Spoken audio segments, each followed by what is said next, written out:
All righty, there's the music, and so that is the signal to start the Footlight broadcast. My name is Brian O'Kelly. I will be your host for today's adventure, today's broadcast, today's class in the Bible. Thank you for your time and attention and for joining.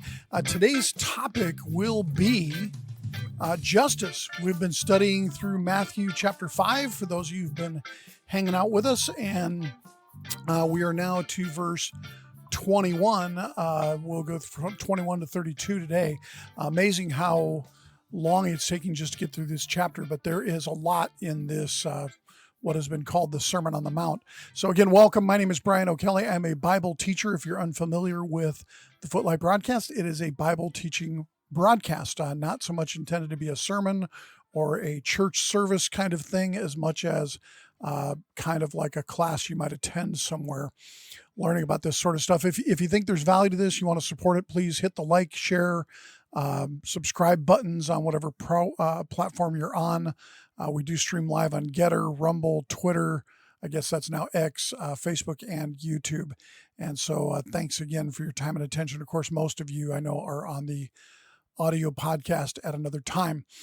So in our last study, we began to visit we've been through the Beatitudes. We visit the parts immediately after the Beatitudes, exploring what Jesus had to say about being salt and light in the world, as well as an explanation that he was the fulfillment of the law. So today we're going to jump into the teaching about murder and adultery and how they relate to justice. And so the other thing we learned, of course, in the last episode was about Jesus being the fulfillment of the law. And we saw that Paul, James, the writer of Hebrews, and the Jerusalem Council were all in agreement that love for one another represented the whole keeping of the law.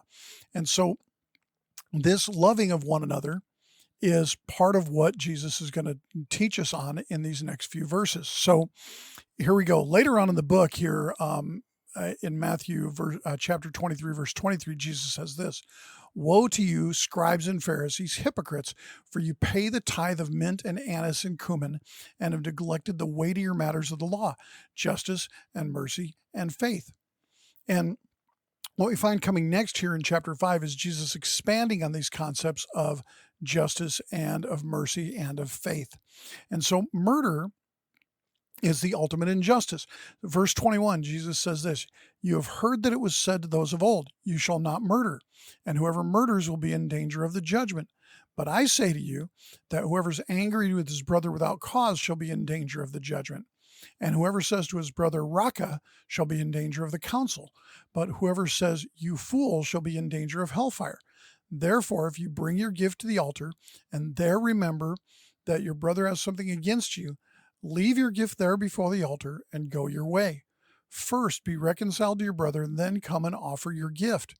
Agree with your adversary quickly while you're on the way with him, lest your adversary deliver you to the judge, and the judge hand you over to the officer, and you be thrown into prison.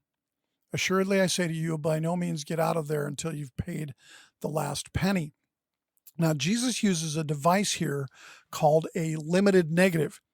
He says, you've heard it said, but I say. And what he's saying is, yeah, this thing you've heard said is true, but let me expand on it. It's not limited to that only. And he uses this literary device here 6 times in this chapter. One of the most often mistaken of the 10 commandments is the commandment not to murder. There's a lot of disservice been done translating this, thou shalt not murder, as thou shalt not kill. And the important distinction between killing someone and murdering them is a matter of justice. It's not true that God's against all killing. After all, there were several crimes in the law for which the penalty was death: practicing the occult, blaspheming the name of the Lord, adultery. A total of 16 different crimes were capital crimes, including murder, of course, which punishable by death. Now, if killing alone was punishable by death, was a capital crime, then those who carried out the punishment would also have been guilty of the crime, right? So God is in favor of capital punishment when it's the result of a judicial process. What he's against is the unjust taking of a life. That's the thing that is objectionable. Now, Paul tells us in Romans 13:3 and 4, he says this: "For rulers are not a terror to good works, but to evil. Do you want to be unafraid of the authority? Do what is good, and you will have praise from the same. For he is God's minister to you for good. But if you do evil, be afraid, for he does not bear the sword in vain. For he is God's minister and avenger to execute wrath on him who practices evil. So Paul says that it's God's minister who's bearing the sword. The sword is obviously something that can be used to kill, right? But who? Those who are evil. God clearly tells us in multiple places that the ultimate penalty and product of justice can be death. Justice can be the thing that brings death to someone. And that's so important that it's different from murder. Murder is the unjust taking of a life, right?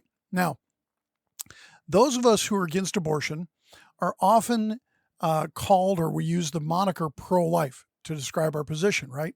At some level, this has created some confusion on the part of those who are on the other side of the issue. Often those who advocate for abortion will criticize the pro-life movement because many in the pro-life movement are also in favor of capital punishment, right? They say, look, you guys are hypocrites. If you're really pro-life, then how can you be in favor of capital punishment? Well, this would be correct if it was pro-life under any circumstances. But this is not a pro-life position in toto, in absolutist terms. It is a pro-justice position. The problem with taking the life of an unborn baby isn't simply because it's the taking of life. It's the taking of an innocent life that's done nothing to deserve condemnation. And so this is the key element of the quote-unquote pro-life movement, which really is a pro-justice movement. Now, we turn to our text here, verse 21. It says, "You've heard that it was said to those of old, you shall not murder, but whoever murders will be in danger of the judgment." Jesus is saying, you shall not take innocent life. Whoever takes innocent life will be in danger of the judgment. And this is why there's so much outcry when civilians are killed in war, right? It's understood that non-combatants are considered to be innocent. It's one of the main reasons why chemical, biological, and nuclear warfare are so widely condemned, because these weapons are indiscriminate in nature, right? They kill combatants and non-combatants.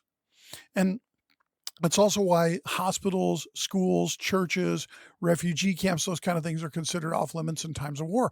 The people in these places are considered to be innocent, right? And this is one of the things that made the war in Iraq so difficult for the Allied forces there, and the current war on Hamas so difficult for Israel, is that the jihadi side of the equation uses schools and mosques and hospitals as bases of operation. Now, continue on with our text, verse 22. "But I say to you that whomever is angry with his brother without cause shall be in danger of the judgment. And whoever says to his brother, Raca, shall be in danger of the council. But whoever says, you fool, shall be in danger of hellfire." Now, the word Raca is this Aramaic word that means empty-headed one, or that someone is just dumb or not smart, right? Now, Jesus puts a qualifier on it. He says whoever says this Raca without a cause. Jesus, again, addressing injustice. It sounds like it might be something that would almost be okay if you knew it to be true, right? Verse 23, "Therefore you bring your gift to the altar, and there remember your brother has something against you. Leave your gift there before the altar and go your way.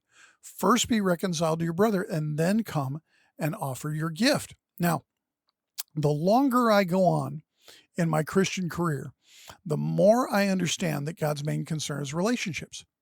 First, our relationship with him, and second, our relationship with each other. Down in Matthew 22, chapter 22, verses 34 to 40, it says this: "When the Pharisees heard that he had silenced the Sadducees, they gathered together. Then one of them, a lawyer, asked him a question, testing him, saying, 'Teacher, which is the great commandment in the law?' Jesus said to him, 'You shall love the Lord your God with all your heart, all your soul, and all your mind. This is the first and greatest commandment, and the second is like it. You shall love your neighbor as yourself. On these two commandments hang all the law and the prophets." So God is so much concerned about relationship that he says, look, leave your gift behind at the altar. Go fix it with your brother.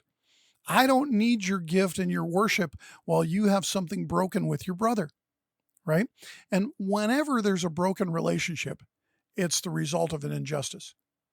Sometimes it's the commitment of a truly unjust act, one person against the other. Sometimes there's been no unjust act, but instead an unjust understanding of an act, right? But either way, injustice is the thing that breaks relationships. It's the taking of offense, the giving of offense, and the taking of offense.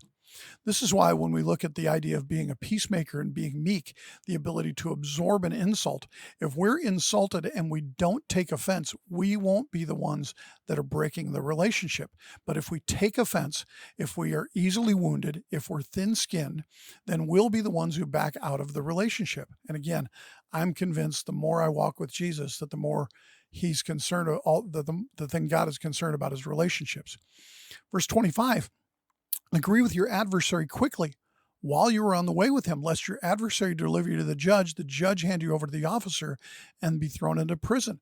Surely I say to you, you by no means get out of there till you've paid the last penny. Now, Jesus is clearly talking here about a time when you've done something wrong. Your guilt is assumed in the context.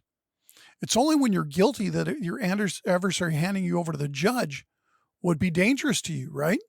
Jesus is saying, look, when you've done something wrong, the obligation is on you to make it right before it gets to court, before it gets to the judge, before it gets to a third party who's got to arbitrate it, who's going to decide that you've done the wrong thing because you know you've done the wrong thing, and the evidence indicates that.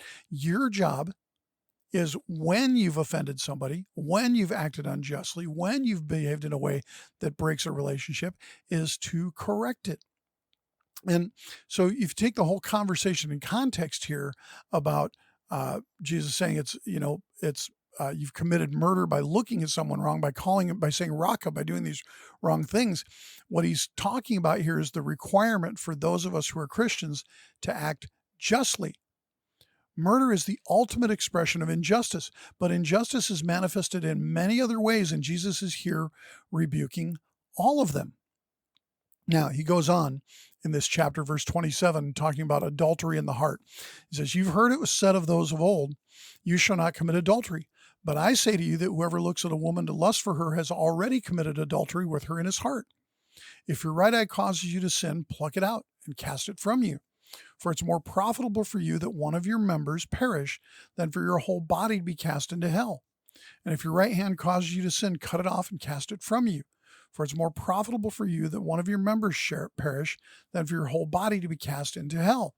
Now, there's a fair amount of confusion about this, so let me do what I can to clarify. Jesus isn't saying that if you see someone attractive and are tempted that you've committed adultery. It's not what he's saying. It says in Hebrews that Jesus was tempted at all points as we are and was yet without sin. So temptation is not sin.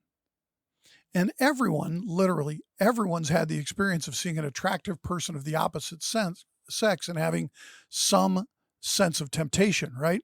Now, the idea here is not that. The idea here is that if you're looking for purposes of lusting, then we have a problem. Lust means nothing more than desire, right? If the purpose of looking at another person, another woman, another man, is to create or drive desire for them, then we're violating what Jesus says here. If you're looking at someone to lust, okay? Not just if you're looking at someone and feel temptation, which you turn away from. It's if you're looking at them for purposes of lusting, okay? Much like the idea of murder that we were looking at earlier, Jesus is concerned with an attitude of the heart toward justice. If a man is looking at a woman who's not his wife for purposes of increasing his desire for her, this is an injustice. It's unjust to the woman. It's unjust towards the woman's husband, right? If she's married, right? It's unjust towards her father if she's unmarried and not betrothed, right? It's an act of injustice. Faithfulness is a matter of justice. And there are two of the 10 commandments embedded here. One is not to commit adultery, number 7, right? But number 10, not to covet your neighbor's wives or goods. Adultery literally violates the marriage contract of another person, and looking for purposes of lusting is planning to violate that, right? Now, about this matter of plucking out your eyes or cutting off your hand, there are people who've done this out of misunderstanding and thinking that Jesus was to be taken literally here. But obviously, Jesus is using hyperbole to illustrate the seriousness of the crime. And the crime is what? Unjustly desiring what is not yours and planning to have it. Now, marriage is a sacred and binding commitment, right? Verse 31, it says, therefore it's been said, whoever divorces his wife, let him give her a certificate of divorce. But I say to you, so again, this limited negative, it's been said, but I say to you that whoever divorces his wife for any reason except sexual immorality causes her to commit adultery. And whoever marries a woman who is divorced commits adultery. Now, what does this mean? This limited negative here. Marriage was intended by God to be a lifelong binding of two people into one flesh, right? This is the idea. It's a one flesh relationship. This is a covenant that is never to be broken. The idea here is that you would be married, you would stay married, and that marriage would never end. Now, Jesus offers here the exception of sexual immorality. And what he's indicating is that when there's been sexual immorality on the part of the wife in this case, or on the part of the husband, that covenant has already been broken. In other words, if a man divorces his wife and she hasn't committed adultery, she's not yet an adulteress, right? He says here that if you divorce her except for that reason, you cause her to commit adultery. What does that mean? Well, in Israel at the time, a woman's prospects without a husband were pretty bleak. A woman pretty much had to be married, or she had to remain under her father's roof, or she had to be a prostitute because there were no legitimate businesses that women could engage in. They basically, if a man divorced his wife, when the covenant of marriage hadn't been violated, he was basically forcing her to get married to someone else so that she would be cared for. And this is what it means when it says it causes her to commit adultery. Now, the same is true in reverse. When a man marries a woman who's divorced, he's marrying someone who should still legally be the wife of another. He's violating the marriage covenant between her and her prior husband. Remember that a woman who was caught in adultery was stoned. So if a woman was divorced because of this, they were stoned. They weren't around to be a marriageable prospect for the next guy, right? Her availability for potential marriage would be an indicator that she hadn't been caught in adultery. And therefore, by marrying a woman who had been divorced, they were causing that woman to commit adultery with the new husband, right? And the husband's committing adultery with her. Now, this is another extension of the concept of justice. Jesus said that the Pharisees ignored the weightier matters, right? Justice, faith, and mercy. And so this, these comments here about murder and about adultery and about divorce are extensions of this concept of justice. For you to think ill of your brother without cause and to break relationship with someone is an injustice. For you to lust after someone who's not your spouse is an injustice. For you to covet another man's wife is an injustice. For someone to divorce their spouse inappropriately, it is an injustice. For you to marry someone who's not appropriately divorced, it is an injustice. And so what we have here is the idea that in all of these few teachings here, Jesus is talking about the weightier matter of justice. So next week, next episode, we will get into the next part of this, which is the faith and mercy part, which will get into oaths and the concept of going the second mile and loving your enemies. So with that, that is the Footlight Broadcast for today. Thank you so much for your time and attention. I will be with you, Lord willing, next week. And if you want to support the show, please hit the subscribe, the like, the share buttons. Make sure other people see this if you think it's valuable. Visit the website at thefootlight.com and you will find the notes for today's teaching, all the others, and everything there is free, nothing to buy.